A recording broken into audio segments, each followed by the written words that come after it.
দর্শক, আপনারা দেখেছেন যে ভারতের আনন্দবাজার পত্রিকার একটি প্রতিবেদনের প্রতিবাদ করেছে আইএসপিআর।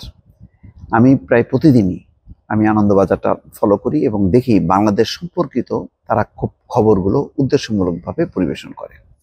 তেমনই একটি খবর পরিবেশন করেছে, খুবই স্পর্শকাতর বিষয়।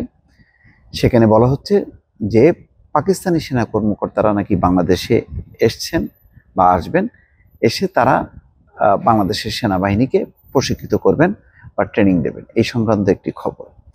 এবং খুব নেগেটিভভাবে, একেবারে কাউকে কোড না করে তারা এই খবরটি পরিবেশন করেছে।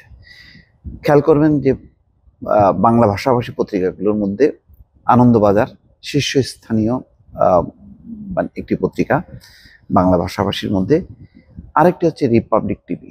একদিকে রিপাবলিক টিভি, ওই যে ময়ূখ রঞ্জন, ওই পাগলের কাণ্ড কারখানা তো দেখছিনি তো, ময়ূখ রঞ্জনের এই বিষয়টি হাসি তামাশায় রূপান্তরিত হবার পর এখন আনন্দবাজার অত্যন্ত মানে খুব কৌশলে এমনভাবে খবরগুলো পরিবেশন করছে, সেটা অনেকটা রিপাবলিক টিভিরই আরেকটা নামান্তর, মানে অন্য ফরম্যাটে তারা পরিবেশন করছে।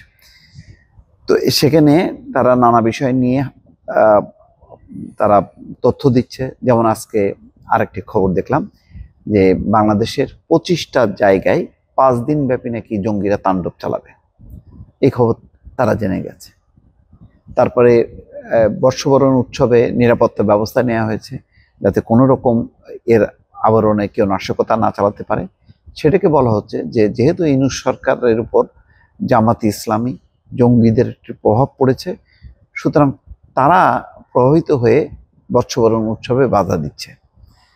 এইভাবে খবরগুলি পরিবেশন করছে। ঠিক একইভাবে এমন একটি খবর বাংলাদেশের সেনাবাহিনী নিয়ে করেছে, যার কারণে আইএসপিআর প্রতিবাদ করছে। এখানে যে খবর তাতে বলা হচ্ছে যে ভারতের সংবাদ মাধ্যম আনন্দবাজার পত্রিকায় গতকাল প্রকাশিত অনলাইনে উর্দিতে বাঙালি গণহত্যার রক্তের ছিটে 53 বছর পর বাংলাদেশে ফিরছে সেই পাক ফৌজ শিরোনামের প্রতিবেদনটিতে বাংলাদেশ সেনাবাহিনী সম্পর্কে বিভ্রান্তিকর ও ভিত্তিহীন তথ্য উপস্থাপন করা হয়েছে। এই প্রতিবেদনের প্রতিবাদ জানানো হয়েছে। শনিবার আন্তঃবাহিনী জনসংযোগ পরিদপ্তর থেকে সংবাদ মাধ্যমে পাঠানো এক প্রতিবাদ লিপিতে এই কথা জানানো হয়েছে। প্রতিবাদ লিপিতে বলা হয়, বাংলাদেশ সেনাবাহিনী পেশাদারত্ব, নিরপেক্ষতা, আন্তর্জাতিক সহযোগিতার নীতিতে অটল। নিয়মিত কার্যক্রমের অংশ হিসেবে বাংলাদেশ সেনাবাহিনী বিভিন্ন দেশের সশস্ত্র বাহিনীর সঙ্গে বন্ধুত্বপূর্ণ সম্পর্ক বজায় রাখে এবং পারস্পরিক বোঝাপড়া ও দক্ষতা বৃদ্ধির জন্য ছাত্র বিনিময়, প্রশিক্ষণ সহ বিবিধ সহযোগিতামূলক কর্মসূচি পরিচালনা করছে। তো ভারতীয় সেনাবাহিনী যখন আসে কর্মকর্তারা এবং বাংলাদেশ সেনাবাহিনীর সাথে যখন নাকি বসে, মিটিং করে বা ট্রেনিং দেয়, প্রশিক্ষণ নেয়, তখন সমস্যা হয় না। পাকিস্তানের সেনাবাহিনী আসলেই সমস্যা, তাই তো? তার মানে বাংলাদেশের যে ইউনূস সরকার সবার সঙ্গে যে সমান মর্যাদার ভিত্তিতে সম্পর্ক স্থাপনের যে নীতি নিয়েছে, সেটা মনে হয় পছন্দ হচ্ছে না তাদের। উল্লেখ্য, পাকিস্তান সেনাবাহিনীর কোনো প্রশিক্ষক দল বা প্রতিনিধি দলের বাংলাদেশের কোনো সেনানিবাসে প্রশিক্ষণের জন্য আসার কোনো পরিকল্পনা নেই। এই দাবি ভিত্তিহীন এবং বাস্তবতার সঙ্গে সামঞ্জস্যপূর্ণ নয়। এছাড়া বাংলাদেশ সেনাবাহিনী তার চাহিদার ভিত্তিতে বিভিন্ন দেশ থেকে প্রয়োজনীয় গোলাবারুদ সংগ্রহ করে।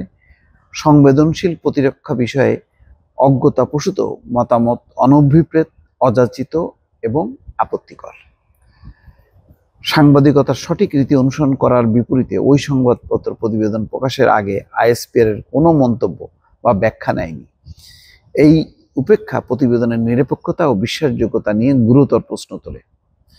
বাংলাদেশ সেনাবাহিনী তথ্যের স্বচ্ছতা ও সঠিক তথ্য প্রচারের প্রতি প্রতিশ্রুতিবদ্ধ। গণমাধ্যমে কোনো প্রতিবেদন প্রকাশের আগে নির্ভরযোগ্য সূত্র থেকে তথ্য যাচাই করতে অনুরোধ জানানো হয় আইএসপিআর এর প্রতিবাদ লিপিতে।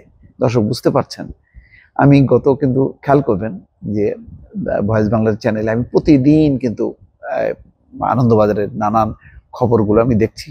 আমি প্রতিটা লাইন মানে খুঁটিয়ে খুঁটিয়ে পড়ি এবং বোঝার চেষ্টা করি তাদের আউটলুকটা কি। তাদের আউটলুকটা হচ্ছে ওই রিপাবলিক টিভির ময়ূখ রঞ্জনের মতনই, কিন্তু একটু শালীন ভাষায়, আরও পাণ্ডিত্য আছে সেই উপস্থাপনার মধ্য দিয়ে, সেটার মধ্য দিয়ে চেষ্টা করে একটু সচেতনভাবে কেউ যদি সংবাদটি পড়ে, তাহলে দেখা যাবে যে যত নেতিবাচক দিক আছে সেই নেতিবাচক দিকগুলোকে তারা হাইলাইট করার চেষ্টা করে এবং একটা ঘটনাকে তারা তাদের মতন করে অন্যদিকে প্রভাবিত করে, যাতে বাংলাদেশে একটা অস্থিরতা তৈরি হয়। বাংলাদেশে এখন কোনো ধর্মনিরপেক্ষতা নেই, বাংলাদেশ একটা সাম্প্রদায়িক দেশ, বাংলাদেশে এখন সংখ্যালঘুদের উপর অত্যাচার হয়। এইসব ধারণাগুলোকে তারা প্রতিষ্ঠিত করার জন্য কাজ করছে। দর্শক, ভালো থাকবেন। আল্লাহ হাফিজ।